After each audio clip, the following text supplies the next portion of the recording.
अखिल भूमंडलीय सर्व शिरोमणि मुनि समाज के संस्थापक आदि मुनीश्वर योगेश्वर सद्गुरुदेव शिव मुनि महाराज की जय। उपस्थित मुनि वृंद, साधु सज्जन वृंद, संत वृंद, साधक वृंद, आध्यात्म ज्ञान के जिज्ञासु और प्रेमियों, सभी श्रोता वृंद, आप सभी को मेरा कोटिशः नमन, सप्रेम जय जीव। तो आध्यात्मिक चर्चा चल रही है और हम लोग सद्गुरुदेव शिव मुनि महाराज रचित ग्रंथ वेदांत सिद्धांत द्वितीय भाग के अंतर्गत आज अध्याय 11 पर चर्चा करेंगे। शीर्षक दिए हैं सद्गुरुदेव शिव मुनि महाराज, एक ईश्वर के होने से हानि। तो इसी पर यहाँ पर लिखा हुआ है। हम लोगों ने सद्गुरुदेव से यह जाना कि 5 ईश्वर है ना पंच तत्व हैं, तो 5 तत्वों के अपने अपने ईश्वर हैं, 5 ईश्वर।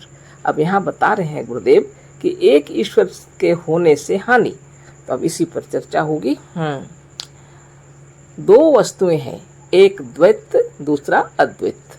द्वैत उसे कहते हैं जिसमें 2, 4, हजार और अनेकों की कल्पना हो, जिसमें अनेकों भेद प्रभेद हों, परंतु यह वास्तविक नहीं होता, यह कल्पित, केवल कल्पित मात्र होता है।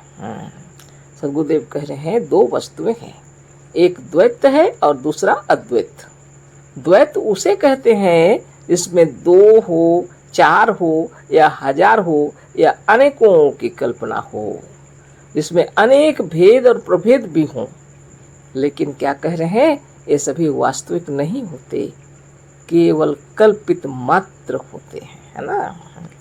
आगे कह रहे हैं गुरुदेव, जैसे खेल में किसी को चोर, किसी को राजा और किसी को कोतवाल मान लेते हैं।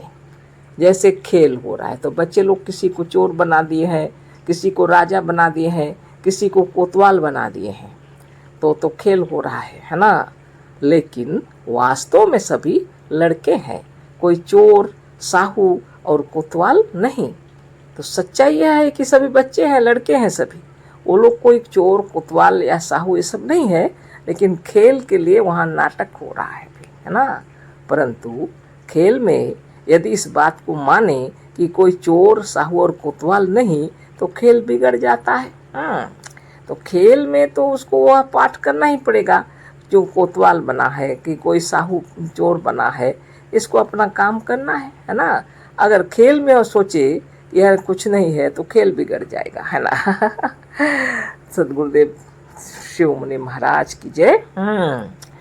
गुरुदेव कह रहे हैं खेल तो खेल है। खेल के समय में लड़कों को किसी को चोर, किसी को कोतवाल इस तरह से बनाया गया है ना, किसी को राजा। अगर यह जो बने हुए हैं, अगर ये सोचे कि इसकी कोई महिमा नहीं, हम तो वास्तव में तो वो चोर नहीं है, कि राजा भी नहीं है, कि कोतवाल भी नहीं है, कि साहूकार भी नहीं है ना। लेकिन खेल के समय तो पाठ करना पड़ेगा ना। परंतु खेल में यदि इस बात को माने कि कोई चोर, साहू और कोतवाल नहीं, तो खेल बिगड़ जाता है। इसी को संसार कहते हैं। इसकी भी ऐसी ही स्थिति है। तो संसार के बारे गुरुदेव बतला रहे हैं, इसी को संसार कहते हैं। संसार में जो कुछ दिख रहा है ना, यह सब कुछ वास्तव में केवल कल्पना मात्र है। जैसे कि राजा बना है, कोई कोतवाल बना है, चोर बना है, वह सिर्फ वहाँ खेल के लिए बना है। उसी तरह संसार है, गुरुदेव बता रहे हैं, है ना। लेकिन इसको तो मानना पड़ेगा, नहीं तो कैसे चलेगा। संसार तो संसार ही है।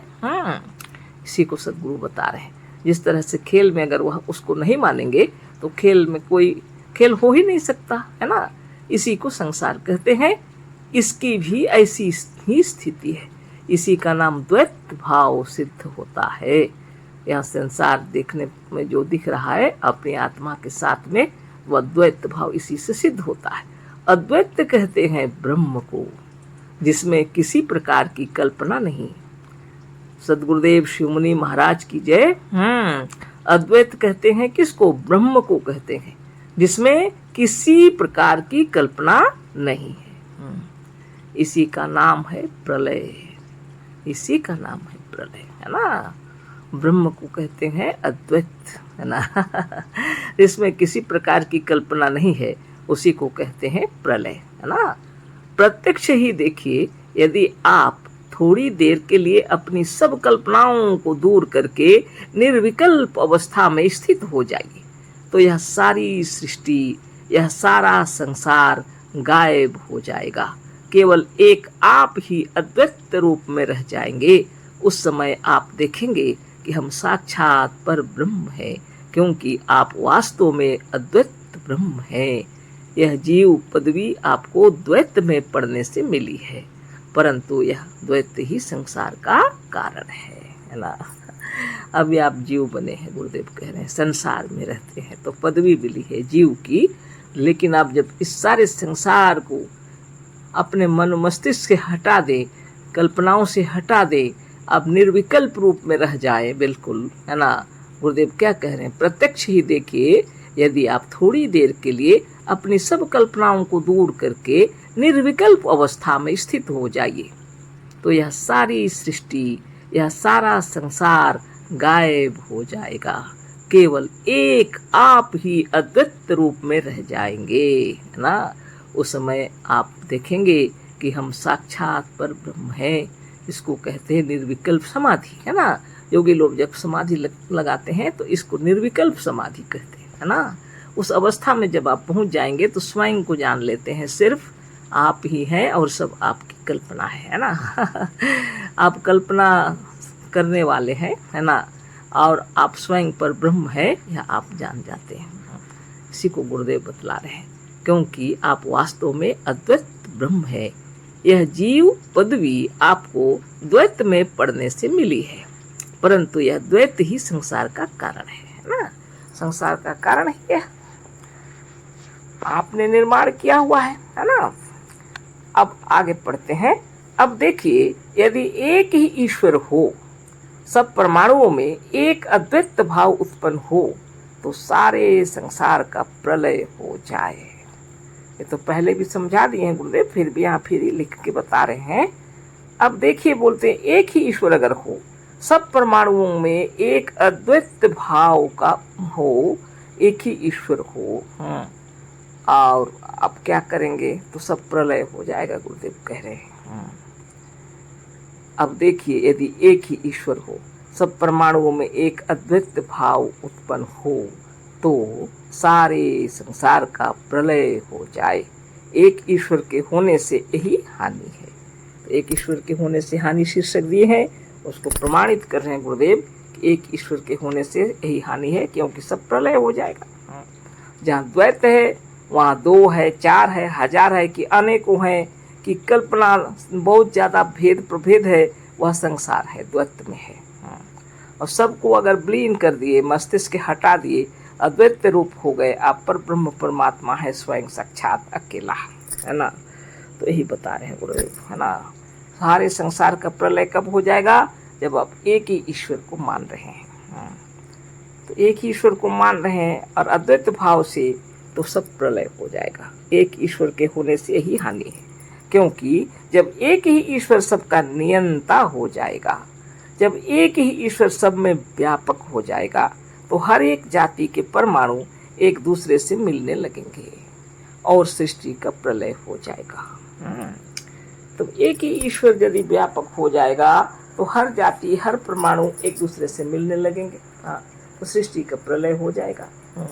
सृष्टि तब तक है जब तक परमाणुओं का अपने जाति के परमाणुओं के साथ मेल है, और मेल चेतन की व्यापकता से है। इसे हम पूर्व में सिद्ध कर चुके हैं, है ना। तो चेतनता की व्यापकता से ही मेल भी है ना, आत्मा ने ही मिलाया हुआ है। अगर सब में अद्वैत आत्मा विराजमान हो जाए एक बराबर, तो फिर सभी अलग अलग जो दिखाई पड़ रहे परमाणु, वह अलग नहीं होकर के एक होने लगेंगे, तो प्रलय हो जाएगा, सब शून्य में चले जाएंगे, है ना। यही गुरुदेव बतला रहे हैं। इसलिए एक ईश्वर के होने से हानि है। सृष्टि है जब तक, तो द्वैत मानना पड़ेगा, है ना। और अद्वैत तभी है जब प्रलय हो गया, है ना। इसी बात को समझा रहे हैं। और मेल दो है, किससे होता है, आत्मा से, चेतन से, है ना। गुरुदेव कह रहे हैं सृष्टि तब तक है जब तक परमाणुओं का अपने जाति के परमाणुओं के साथ मेल है और मेल चेतन की व्यापकता से है, इसे हम पूर्व में सिद्ध कर चुके हैं, है ना। बहुत बड़ी बात है।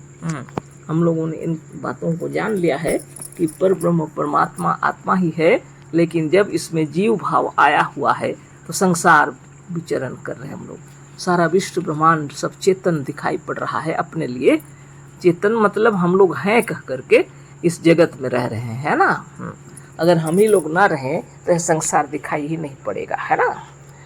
अतः यदि उनमें एक ही अभिन्न भाव वाला चेतन पांचों में व्यापक हो तो उपरोक्त जाति प्रेम नष्ट हो जाए, और जहाँ जाति प्रेम नष्ट हुआ वहाँ प्रलय जानिए। अतः एक ईश्वर के होने से बड़ी भारी हानि है। सर गुरुदेव कह रहे हैं, अगर अभिन्न भाव से एक चेतन सब में व्यापक है, अगर ऐसा हो गया तो जो परमाणुओं में जो भेद प्रभेद दिखाई पड़ रहा है यह नष्ट हो जाएगा, है ना। तो प्रलय निश्चित है ना। अतः एक ईश्वर के होने से बड़ी भारी हानि है। दोबारा उन्हीं से पढ़ देते हैं। अतः यदि उनमें एक ही अभिन्न भाव वाला चेतन पांचों में व्यापक हो तो उपरोक्त जाति प्रेम नष्ट हो जाए, और जहाँ जातीय प्रेम नष्ट हुआ वहाँ प्रलय जानिए। अतः एक ईश्वर के होने से बड़ी भारी हानि है ना। बहुत बड़ी बात। अब प्रश्नोत्तर से समझा रहे हैं। प्रश्न, इस जातीय प्रेम से तो यह भी विदित होता है कि ब्राह्मण ब्राह्मण के साथ और क्षत्रिय क्षत्रिय के साथ प्रेम करें, क्या आपका यही मतलब है? क्वेश्चन है गुरुदेव, है ना, प्रश्न दे रहे हैं। इस जातीय प्रेम से तो यह भी विदित होता है कि ब्राह्मण ब्राह्मण के साथ और क्षत्रिय क्षत्रिय के साथ प्रेम करे, क्या आपका यही मतलब है ना।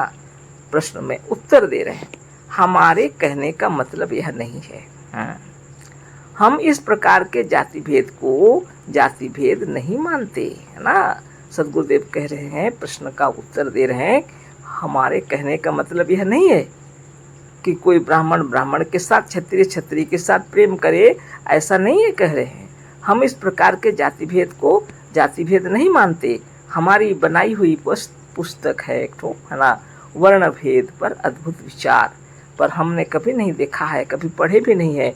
आज पहली बार हम सुन रहे हैं इस किताब के अंतर्गत। यह भी तो 1915 की निकाली हुई संस्करण के अंतर्गत है ना। तो हमको यह मालूम ही नहीं, और किसी मुनि को भी पता नहीं है कि गुरुदेव यह भी किताब लिख चुके हैं कि वर्ण भेद पर अद्भुत विचार। हम लोग पढ़े ही नहीं है। यदि कोई पढ़े होंगे वही बतला सकेंगे, है ना। हमारी बनाई हुई वर्ण भेद पर अद्भुत विचार नाम की पुस्तक देखिए, आपको विदित होगा कि इस भेद की कुछ आवश्यकता नहीं। यह जाति जाति नहीं है। जैसे धातुओं में लोहा, सोना, चांदी और तांबा अनेक जाति के धातु हैं, इनको यदि आप मिलाकर रख दीजिए तो उसको लोग पहचान कर फिर अलग अलग कर सकते हैं। परंतु ब्राह्मणों, क्षत्रियों, वैश्यों और शूद्रों को यदि एक ही जगह बैठा दीजिए तो कोई बिना बतलाए उनको पहचान नहीं सकता। अतः यह जाति जाति नहीं विदित होती। जाति भेद देश भेद से होता है। यदि आप एक हिंदुस्तानी और एक यूरोपियन को बैठा दीजिए तो पहचानने के समय झट पहचान आएगा कि यह यूरोपियन है या हिंदुस्तानी है। अर्थात हम हिंदू मात्र को व हिंदुस्तानी यानी भारतीय मात्र को एक जाति का समझते हैं। इनका आपस का प्रेम जातीय प्रेम है, इसी से कल्याण है। इसी जातीय प्रेम की भारतवर्ष में आवश्यकता है। इस विषय में और बहुत सी बातें कहनी थी, परंतु उसको यहाँ नहीं कह सकते। यदि इस पर विशेष रूप से जानना हो तो हमारी बनाई हुई जातीय प्रेम नाम की पुस्तक देखिए। अब एक तो और एक किताब आ गया, जातीय प्रेम नाम की पुस्तक। हमने पढ़ा नहीं है, देखा भी नहीं है ना। अगर सदगुरुदेव की कृपा से कुछ मुनियों के पास होगा तो बाद में देख लेंगे, है ना। मिले तो छपाया जाएगा, है ना। तो इस तरह की बात है। तो देखिए, पूरे राष्ट्र की बात हो रही, पूरे भारत वर्ष की बात हो रही, सबके अंदर में भारतीयता हो, सबके अंदर भारतीय प्रेम हो, इसको कह रहे हैं जातीय प्रेम से, है ना। आगे हम लोग पढ़ेंगे। प्रश्न है, तो क्या औरों के साथ प्रेम ना करें? उत्तर दिए हैं गुरुदेव, ऐसा नहीं। जल परमाणुओं का अपने जाति से विशेष प्रेम है, क्योंकि अपने जाति के परमाणु वे प्रेम के विशेष अधिकारी हैं। गुरुदेव को क्वेश्चन स्वयं दिए हैं, तो क्या औरों के साथ प्रेम ना करें? उत्तर भी दे रहे हैं, ऐसा नहीं। जल परमाणुओं का अपने जाति से विशेष प्रेम है, यानी जल के परमाणुओं का जल के परमाणुओं के साथ जल के साथ विशेष प्रेम है, क्योंकि अपने जाति के परमाणु प्रेम के विशेष अधिकारी हैं। क्योंकि अपने जाति के जो परमाणु हैं वो प्रेम के विशेष अधिकारी हैं। परंतु देखिए, यदि पृथ्वी वृष्टि के समय जल बिंदुओं को अपनी ओर ना खींचे तो वर्षा ना हो वर्षा हो ही नहीं, है ना, वर्षा ही न हो। बात विचित्र है कि नहीं? सदगुरुदेव कह रहे हैं, ठीक है, अपने परमाणु के साथ तो प्रेम होगा ही, जल के परमाणुओं को जल के परमाणुओं से विशेष प्रेम है, जल से प्रेम है। लेकिन यदि पृथ्वी से प्रेम ना हो और बारिश हो कैसे होगी? गुरुदेव कह रहे हैं। परंतु देखिए, यदि पृथ्वी वृष्टि के समय जल बिंदुओं को अपनी ओर ना खींचे तो वर्षा ही न हो, फिर वह जल जो ऊपर से गिरा है, वह ये सब नदियां, वह समुद्र, यदि पृथ्वी न हो तो किस पर ठहर सकते हैं? पृथ्वी से भी प्रेम हो, निश्चित है। पृथ्वी को भी जल से प्रेम है, जल को भी पृथ्वी से प्रेम है। उसके बावजूद भी अपने परमाणुओं का अपने परमाणुओं से विशेष प्रेम होता है, वह विशेष जातीय प्रेम उसको गुरुदेव बतला रहे हैं। लेकिन इसका मतलब यह नहीं है कि दूसरों से प्रेम ना करें, दूसरों से भी प्रेम जरूरी है, यही सदगुरुदेव बतला रहे हैं, है ना। और उदाहरण दे रहे हैं, है ना। पृथ्वी अगर जल के परमाणुओं को अपनी ओर आकर्षित न करे तो मुश्किल हो जाएगा, वर्षा ही नहीं होगी, है ना। और अगर गिरे बरसात के ये बूंद तो कहाँ गिरेंगे? अगर पृथ्वी उनको ग्रहण नहीं करेगी तो ये नदियाँ, ये समुद्र, ये कहाँ रहेंगे, है ना। ये सब तो जल के भंडारी हैं, है ना। धन्य धन्य सदगुरुदेव शिवमुनि महाराज की जय। तो गुरुदेव वाणी महत्वपूर्ण है ना। आगे पढ़ते हैं, यदि इनका पृथ्वी के साथ प्रेम ना हो, किनका? जैसे समुद्र हुए, नदी हुए, है ना, वर्षा हुए, है ना। यदि इनका पृथ्वी से विरोध हो तो ये रह कहाँ जा सकते हैं? इसी प्रकार हर एक तत्व में 5 तत्व हैं। इसी से उदाहरण देते हुए गुरुदेव कह रहे हैं, इसी प्रकार हर एक तत्व में 5 तत्व हैं और 5 का आपस में मेल है, लेकिन उनमें जातीय प्रेम मुख्य है। 5 का आपस में मेल है, लेकिन फिर भी उनमें जातीय प्रेम मुख्य है। जैसे जल के परमाणु की ओर आकर्षित होते हैं, है ना। पृथ्वी के परमाणु पृथ्वी की ओर आकर्षित होते हैं, है ना। जैसे गुरुदेव बतला रहे हैं, आकाश तत्व जैसे हो जाएंगे हमारी ये पृथ्वी और ये सब सप्त परिणत हो जाएंगे, जब सूक्ष्म तो सीधे आकाश की ओर चले जाएंगे, है ना। ऐसी बात हो जाती है। वायु के साथ अग्नि का अग्नि के साथ प्रेम निश्चित है। गुरुदेव बतला रहे हैं आगे। वैसे तो संसार में केवल 6 ही तत्व हैं। वैसे तो संसार में केवल 6 ही तत्व हैं, गुरुदेव कह रहे हैं। 5 तो जड़ तत्व हैं, है ना। आकाश, अग्नि, जल, वायु और मट्टी, ये हो गए 5, है ना। तो ये 5 तो जड़ तत्व हैं ही। 6वां चेतन तत्व है, 6वां हुआ चेतन तत्व, है ना, जिसमें कीट से लेकर ब्रह्म तक शामिल हैं। एक छोटा कीट से लेकर विशाल जीव जंतु तक सब उसमें शामिल हैं, है ना। अतः चेतन मात्र में प्रेम होना जातीय प्रेम है। अब यहाँ बतला रहे हैं गुरुदेव कि चेतन का चेतन के साथ प्रेम होना जातीय प्रेम है, मगर जितने ही अवान्तर भेद हैं, जितनों के साथ हमारा विशेष संबंध है, उनके साथ विशेष प्रेम रखना जातीय प्रेम है। उसके बावजूद भी थोड़ा अवान्तर आ जाते हैं, है ना। जितनों के साथ हमारे संबंध है विशेष प्रेम तो रहेगा। जातीय प्रेम एक स्पेशल बता रहे हैं गुरुदेव, और उसको आगे उदाहरण से समझा रहे हैं हम लोगों को। जैसे छोटे छोटे नाले छोटी छोटी नदियों में मिल जाते हैं, फिर वे नदियाँ बड़ी नदियों में और बड़ी बड़ी नदियाँ समुद्र में मिल जाती हैं।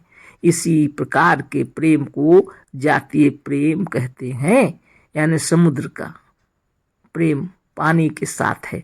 पानी कहाँ से आ रहे हैं? छोटी छोटी नलियाँ बड़ी नलियाँ होते हुए नदी में मिल रही हैं और नदियाँ जाके समुद्र में मिल रही हैं। इसको कहते हैं जातीय प्रेम, छोटा हो या बड़ा, है ना। यानी गुरुदेव क्या कह रहे हैं? कीट से लेकर ब्रह्म तक सब शामिल हैं। चेतन का चेतन के साथ में प्रेम है, आकर्षण है ना, कि छोटे कीट से लेकर ब्रह्म तक इसमें शामिल हैं। इसको जातीय प्रेम कहते हैं। लेकिन आवांतर भेद भी हैं इसके अंदर। गुरुदेव बतला रहे हैं जितनों के साथ हमारा प्रेम है उसके बाद भी जातीय प्रेम स्पेशल होता ही है। लेकिन कैसे होता है देखो, गुरुदेव कहते हैं छोटे छोटे नाले छोटी छोटी नदियों में मिल जाते हैं। फिर वे नदियाँ बड़ी नदियों में और बड़ी बड़ी नदियाँ समुद्र में मिल जाती हैं।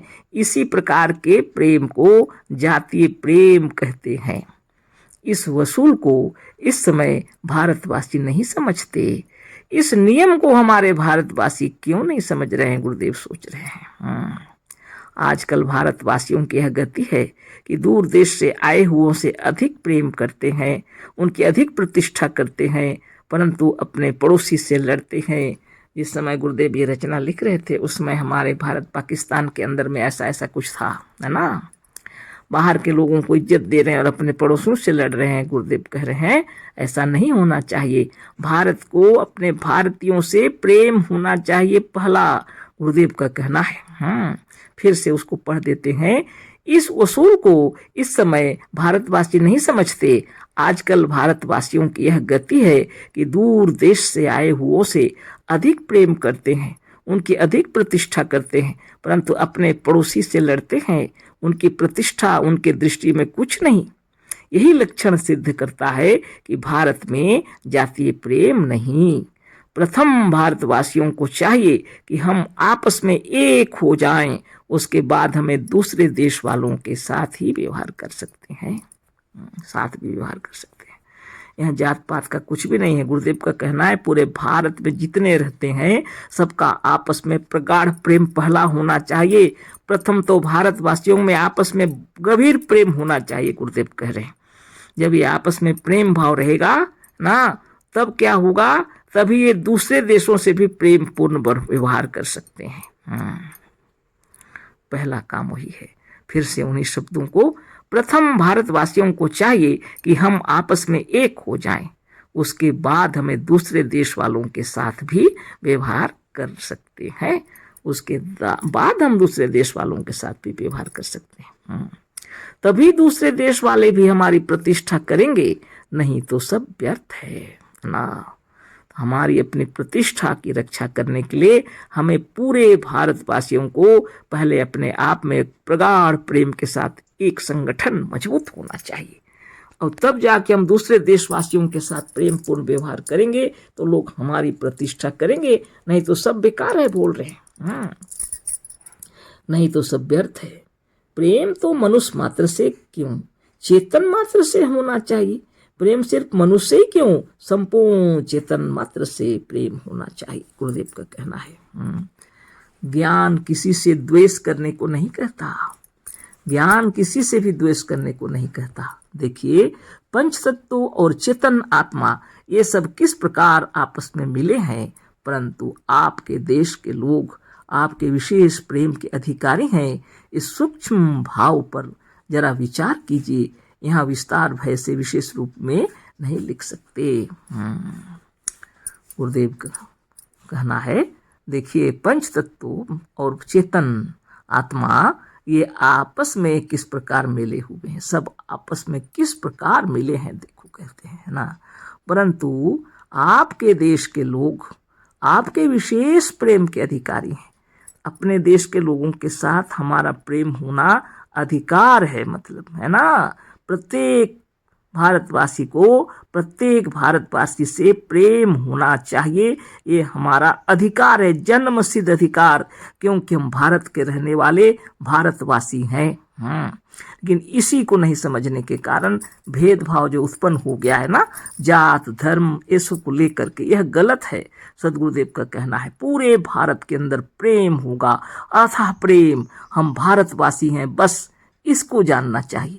ये अगर सर्वोच्च पर हो जाए कि हम भारत के रहने वाले हैं, आपस में हम भारतवासी हैं, इससे दृढ़ संकल्प हमारा हो जाए, तो फिर पूरे भारत में एक अपार शक्ति उत्पन्न हो जाएगी, है ना। निश्चित रूप से हम खंडित क्यों हो कि हम अपने को नहीं जानते कि हम भारतवासी हैं, ये भी हमको नहीं मालूम हो रहा। हम भारतवासी हैं ये तो मालूम होना चाहिए।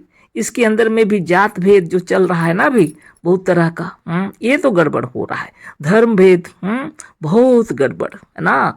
हम भारत के रहने वाले हैं, भारत से अपार प्रेम होना चाहिए, अपनी जन्मभूमि से प्रेम होना चाहिए, अपने भारतवासी हैं इस पर गर्व होना चाहिए। सदगुरुदेव वही कह रहे हैं, है ना।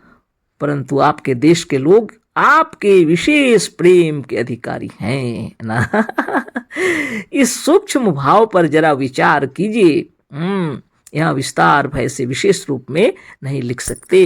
तो आज से हृदय में यह विचार उत्पन्न करना चाहिए कि सबके साथ प्रेम बना रहे, अब अद्वितीय प्रेम, है ना। सदगुरुदेव का कहना है पूरे भारतवासियों को, प्रत्येक भारतीय के साथ में स्नेह श्रद्धा सौहार्द से भर जाना चाहिए, है ना, एकदम पूरी तरह। तब जाके दूसरे देशवासी हमारी प्रतिष्ठा करेंगे, तब हम अपने प्रेम का व्यवहार का बात बता सकते हैं। प्रेम केवल मनुष्य तो क्या चेतन मात्र से होना चाहिए, गुरुदेव कह रहे हैं। प्रेम द्वेष करने नहीं सिखलाता है ना। आगे फिर समझा रहे हैं गुरुदेव प्रश्न के साथ। आपने मिसाल देकर के कहा है कि यदि खेल में कोई इस बात को माने कि कोई चोर साहू व कोतवाल नहीं तो खेल बिगड़ जाए, तब इस आपके अद्वैत ज्ञान से क्या फायदा। मान लिया कि यह भेदभाव कल्पित है, परंतु इसको कल्पित मानने से लाभ क्या है। अब गुरुदेव जो प्रश्न दिए हैं और उत्तर भी दे रहे हैं। उत्तर, वेदांत यह बतलाता है कि यदि आप खेल में खेल रहे हैं तो खेलिए, परंतु यह जान लीजिए कि हम वास्तव में चोर नहीं, है ना। तो वेदांत क्या बतलाता है, गुरुदेव कह रहे हैं खेल है तो खेलिए। खेल में आपको चोर बनाया गया है, ठीक है, खेल में आप खेल रहे हैं, हाँ, लेकिन आपको यह ज्ञान होना चाहिए कि वास्तव में आप चोर नहीं है, यह वेदांत बतलाता है। गुरुदेव के शब्दों में वेदांत यह बतलाता है कि यदि आप खेल में खेल रहे हैं तो खेलिए, परंतु यह जान लीजिए कि हम वास्तव में चोर नहीं, जिसमें दाव आने पर आप भी कोतवाल बन जाइए। हाँ, अगर अवसर आ गया दूसरा तो आप उसमें कोतवाल भी बन सकते हैं, चोर ही बनेंगे ऐसी बात नहीं है, खेल का सवाल है। आप भी साहू बन जाइए, आप साहू भी बन जाइए, कोई बात नहीं। ऐसा नहीं कि जो कोतवाल वह साहू बना है अन्याय से आपको दाव व अवसर न दे, ऐसा कहो कि आपको यह ज्ञान हो जाए कि हम सदा ही के चोर हैं। ऐसा ना हो कि आपको यह ज्ञान हो जाए कि आप सदा ही के चोर हैं, हमको चोर ही रहना है। तो गुरुदेव कह रहे हैं खेल हो रहा है, कभी चोर बने हैं, कभी साहू बनेंगे, कभी कोतवाल बनेंगे, कोई बात नहीं है। लेकिन अगर आप सोच रहे हैं कि हम हमेशा से चोर ही हैं, बहुत गड़बड़ हो जाएगा। आप तो खेल में चोर बने हुए हैं, वास्तव में आप चोर नहीं है, वेदांत यही बतलाता है ना। तो उसी को बतला रहे हैं गुरुदेव। अगर अवसर आ गया, अगर दाव ऐसा आ गया तो आप कोतवाल भी बन सकते हैं, हो सकता है साहू भी बन सकते हैं। लेकिन अगर आपके मनो मस्तिष्क में ये विचार घुस गया कि हम चोर ही हैं, तब तो गड़बड़ हो गया। ऐसा ना हो कि आपको यह ज्ञान हो जाए कि हम सदा ही से चोर हैं, हमको चोर ही रहना है। हम साहू व कोतवाल का क्या सामना कर सकते हैं। कितना हो तो कोतवाल ही है, और हम कितना हो तो चोर ही ना। ऐसी भावना गड़बड़ है। इसी अज्ञानता को मिटाने के लिए व्यवहारिक वेदांत व असली वेदांत है। तो व्यवहारिक वेदांत और असली वेदांत की बात कर रहे हैं गुरुदेव, है ना। एक व्यवहार में बना हुआ है, आप वहाँ पर चोर कोतवाल खेल में कर रहे हैं, लेकिन वास्तविक में आप चोर नहीं हैं। वास्तविक में आप सिर्फ कोतवाल या चोर या साहू ऐसा नहीं है, आप पर ब्रह्म परमात्मा है। गुरुदेव का कहने का मतलब है यहाँ संसार में जो कुछ भी हो रहा है यह एक प्रकार से खेल ही समझ लीजिए, सदगुरुदेव कह रहे हैं। लेकिन असली तत्व को समझिए, या व्यवहारिक जगत के भीतर आप क्या बने हुए हैं इसको छोड़कर आप अपने आत्म तत्व को समझिए, आप वास्तव में हैं क्या, इसको कहते हैं असली वेदांत। इसी अज्ञानता को मिटाने के लिए व्यवहारिक वेदांत व असली वेदांत है। यदि आपके साथ ये कोतवाल और साहू अन्याय के साथ बर्ताव करें तो आप सहने मत लग जाइए, है ना। अगर खेल हो रहा है और ये कोतवाल और साहू आपके साथ अन्याय के साथ व्यवहार कर रहे हैं तो आप सहने मत लग जाइए। किंतु आप यह जानिए कि यह खेल है। हाँ, ये कोतवाल ये साहू हमारे बनाए हुए हैं, इनको हम जब चाहें तब इस पद से उतार सकते हैं। इनको अभी हमने खेल में बनाया, यह पद जब चाहें उतार सकते हैं। खेल न्याय के साथ खेलने के लिए है, खेल न्याय के साथ खेलने के लिए नहीं, खेलने के लिए है ना। और इसमें फिर अन्याय करना, जबरदस्ती यह नहीं होना चाहिए। खेल तो खेल है। वेदांत सबके आत्माधिकार को बतलाता है। वेदांत सबके आत्माधिकार को बतलाता है ना। सबकी आत्मा का जो अधिकार है वेदांत उसको बतलाता है।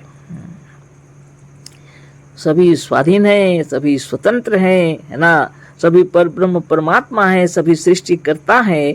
और यहाँ पर जो कार्यक्रम हो रहा है ये व्यवहारिक जगत में, आप उसमें अगर बहुत ज़्यादा पीड़ित हो गए तब उसको छोड़कर अपने आत्मस्थ हो जाइए, ध्यान मगन हो करके, और अपने आप को जाने, उसको छोड़ ही दीजिए।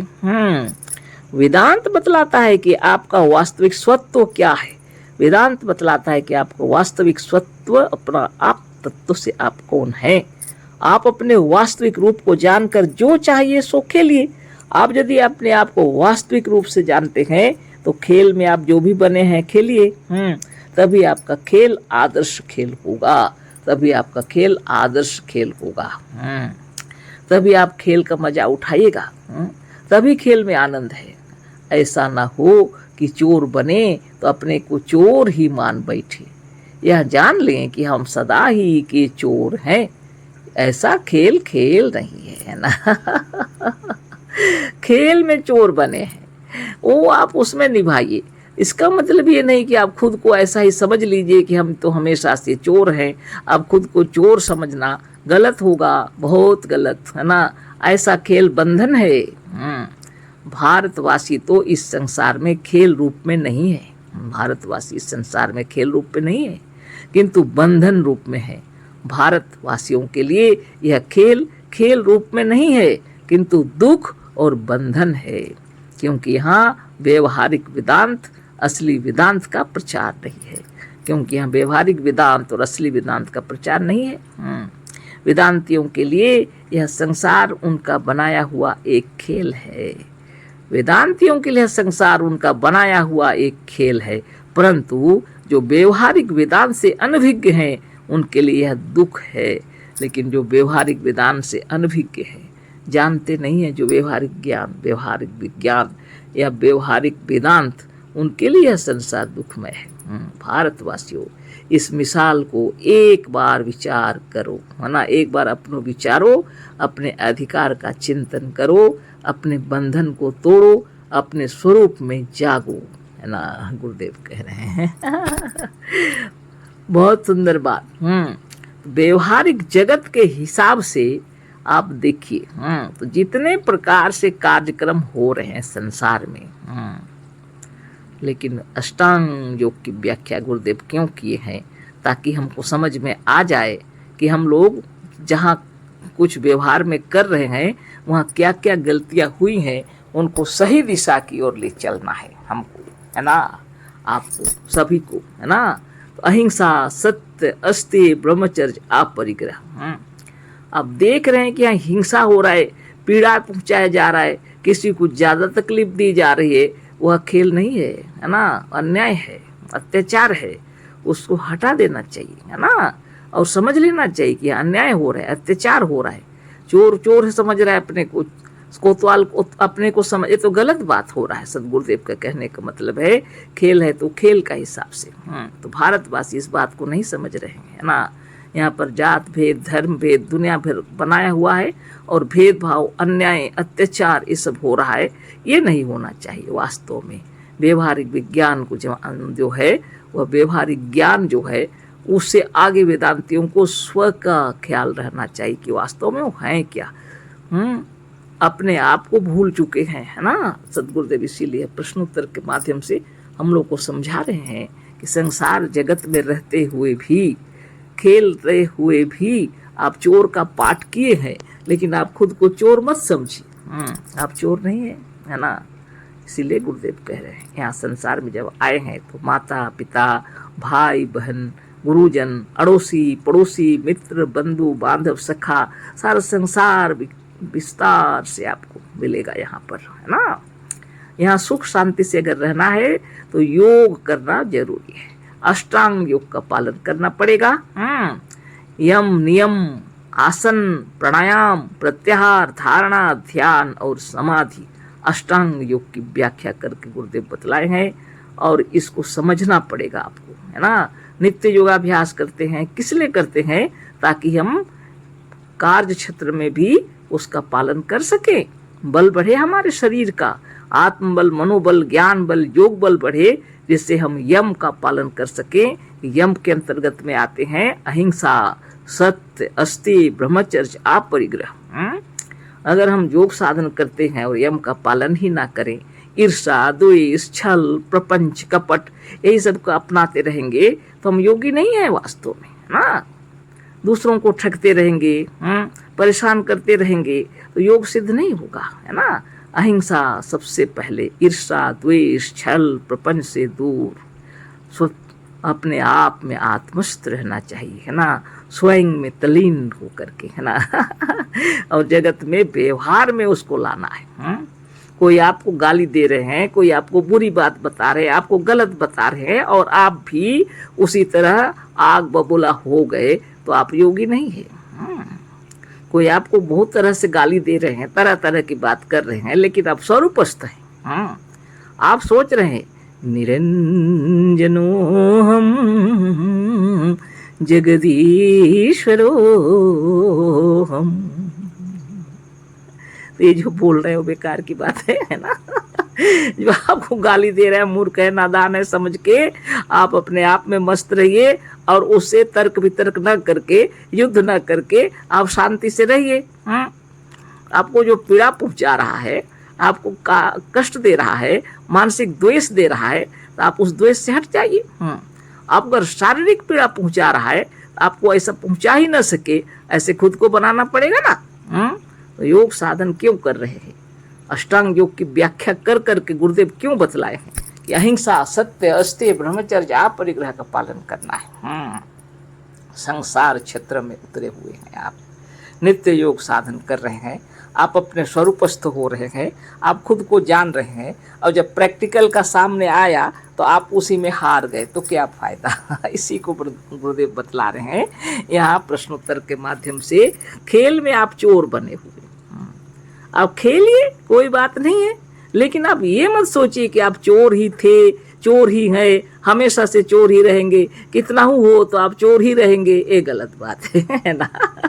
इससे हट जाइए, यही गुरुदेव बतला रहे। भारतवासियों, इस मिसाल को एक बार विचारो, अपने अधिकार का चिंतन करो, अपने बंधन को तोड़ो, अपने स्वरूप में जागो। इति श्री शिव कुमार शास्त्री कृते वेदांत सिद्धांते एकादशो अध्याय, है ना। कितने सुंदर तरीके से गुरुदेव लिखे हैं। इति श्री शिव कुमार शास्त्री कृते वेदांत सिद्धांते एकादशो अध्याय। तो एकादश अध्याय पूरा हो गया, 11वां अध्याय। अपने स्वरूप में स्थित रहिए और इस विशाल संसार में आनंद मगन रहिए, है ना। आपको कोई तकलीफ दे नहीं सकता, आप खुद को ही तकलीफ देते हैं, है ना। इसको जानिए, फिर आगे चर्चा होगी। ये अध्याय पूरा हो गया, है ना। अशेष धन्यवाद, कोटिशः नमन, सप्रेम जय जीव। सदगुरुदेव शिव मुनि महाराज की जय।